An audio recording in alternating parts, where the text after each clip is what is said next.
were to look back 3 to 5 years from now and you were to say that this coaching conversation with me today changed everything for you, what would have to happen? I think it would have to be a conversation that helped me, focus on, developing a growth mindset instead of having a fixed mindset in terms of LSAT preparation. Because right now, I think that's probably been the biggest barrier, because with me, I was very excited to, start college, but I think being here hasn't been the best environment in terms of like professors and coworkers too, because I work on campus at the legal affairs office. But just with the feedback that I've been getting from people, particularly in the piano performance major, it's more fixed mindset. If you're not doing good today, you get kicked out, even though you're trying really hard. So I kind of lost that. So I think, just being able to gain that back again would be Gotcha. great. Yeah, that's extremely important. Yeah, mindset is so much a part of LSAT prep. Mm-hmm. Now, one thing that stood out to me in the prep material you sent over for today's session is that you're trying to study while you're in college right now, spring semester, right? Yeah. When are you registered for the LSAT? I'm not registered right now, but I'm planning on taking it in September. Okay, so you've got a while. Yeah. You've got a while. And what are your plans for the summer? I was just going to study, but I'm still figuring out how I'm going to be doing that. I applied. So, as I mentioned before, I'm a first-gen student, so we do have a program where you can apply for funding. So I applied for funding, and I'm waiting to hear back. Okay. Okay, Yeah. great. So you got the whole summer ahead of you. Yeah. That's awesome. Now, studying for the LSAT while you're in college, are you taking a full course load? As of right now, no, but with my extracurriculars, it does not leave a whole lot of time, which is why it's been particularly challenging this semester, because I wanted to get a head start with everything. But this program that I started is taking up a lot more time than I expected. And same thing with senior year, it's going to be very challenging, especially, in the beginning, getting everything together, because not only am I going to be running my mentor program, because we're working with both high school students and 8th grade students, but I'm also going to be the president of Pre-Law Society. I'm currently the vice president. And then on top of being the president for Pre-Law Society, I'm also starting an undergraduate law journal. Nice. And then I'm adding some more things and making some major changes in Pre-Law Society too, on top of working. And I'm a student ambassador, and I do all these other things too.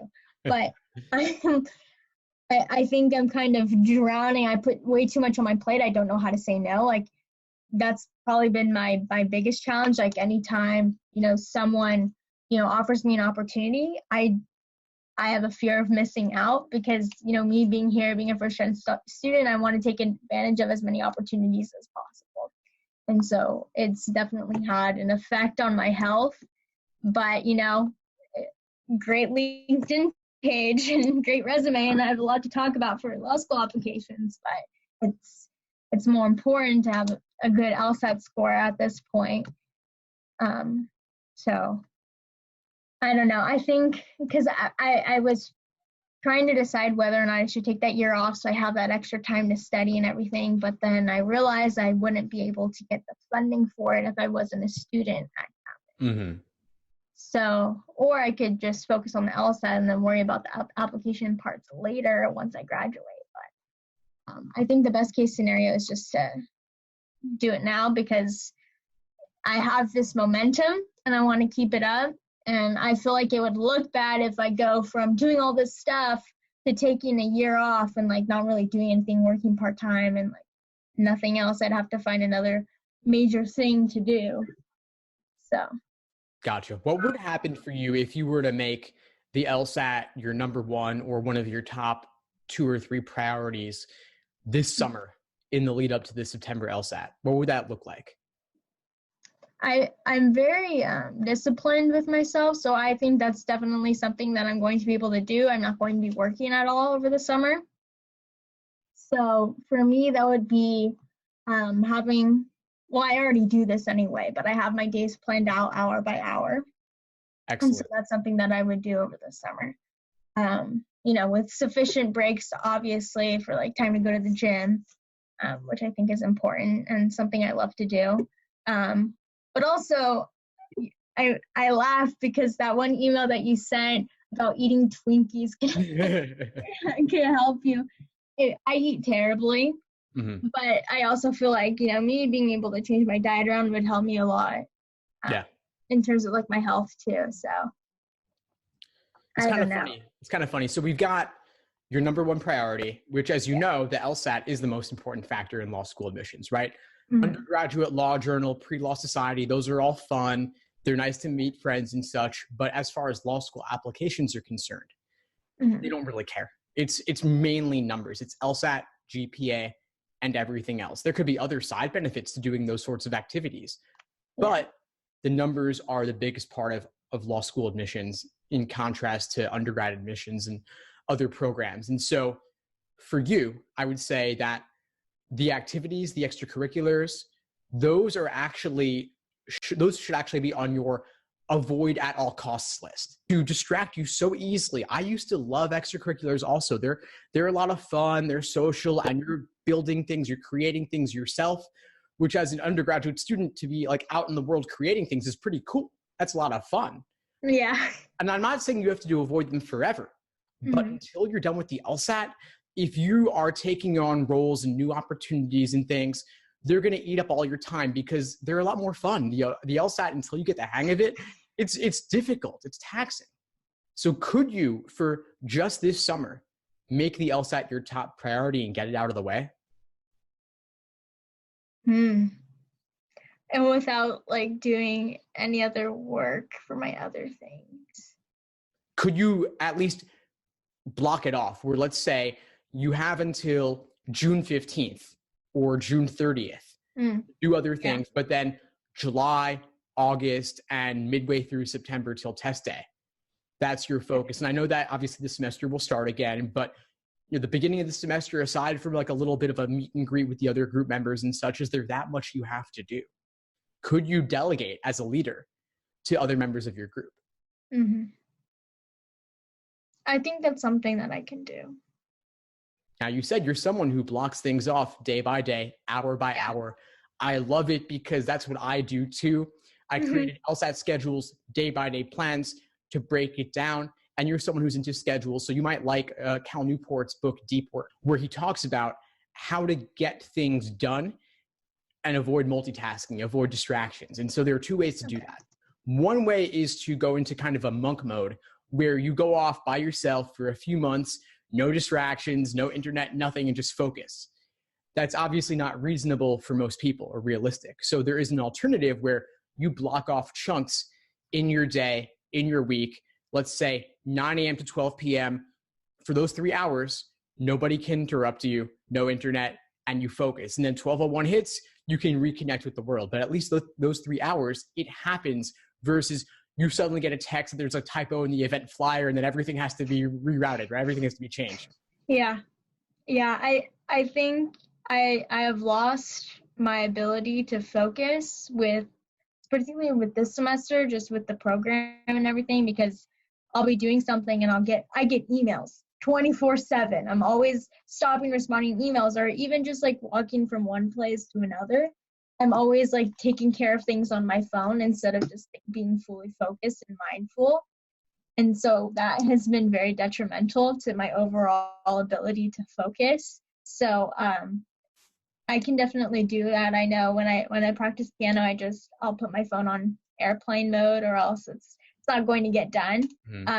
But another thing too, I'm going to have to be preparing for is my senior recital, which is like a 2-hour solo concert that I have to do. So that on top of LSAT prep, I'm going to have a lot of blocked off monk time. So it's definitely something I can do, and I'm definitely self-disciplined enough. And I actually enjoy not being distracted all the time. I love it. I love it. It's Yeah. funny because we all end up being distracted. Me too. But we all like the times that we're not distracted, right? So what we like and what we do are two different things. And it takes a little bit of self-control, honestly, discipline to put the phone on airplane mode, turn off the Wi-Fi on the computer, and actually just focus on the task at hand for a couple of hours. There's a great app, by the way, called Focus, if you want to use your phone in a productive way to actually help you focus rather than be distracted. So you might look into that also. It involves a technique called the Pomodoro technique, where you do work in chunks and you take breaks in chunks so that you always know there is a break coming up. There is a chance to do something that's mindless for a moment, to check emails or whatever. But then it times you so that once the clock starts again, you're back at work with, in this case, the LSAT, the prep materials and such. Okay.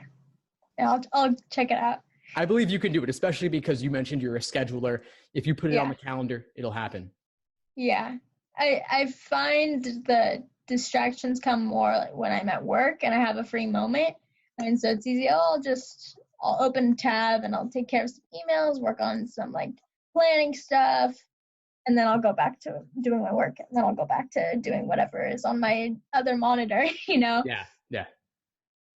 So, but other than that, I think I don't get distracted with other parts of my life. It's just a matter of, having that time over the summer where I'm not going to be getting bombarded all the time. Right. Well, I believe you can make it happen, Olivia. Thank you so much. Awesome. It's been a pleasure connecting with you. Thanks for doing this. Oh, yeah. No, thank you. Thank you so much. Of course. And by the way, before we sign off, I'm wondering if you had any follow-up questions from last week's masterclass, because you joined last week, right? On the reading comp. Yeah, that was really cool. I definitely didn't even think about the whole speed reading and, getting those resources was really awesome. And I'm going to be checking those out. I have a whole law school application timeline, and I have my delegated months with whatever I'm going to be doing. So in May, I'll be reading mindfulness in plain English. I've tried meditating since then too. I've been looking at all your other things on the LSAT Unplugged YouTube channel. And I don't really have any other follow-up questions. I just want to say thank you for what you're doing. And there's a lot of content here. You're awesome. That's it.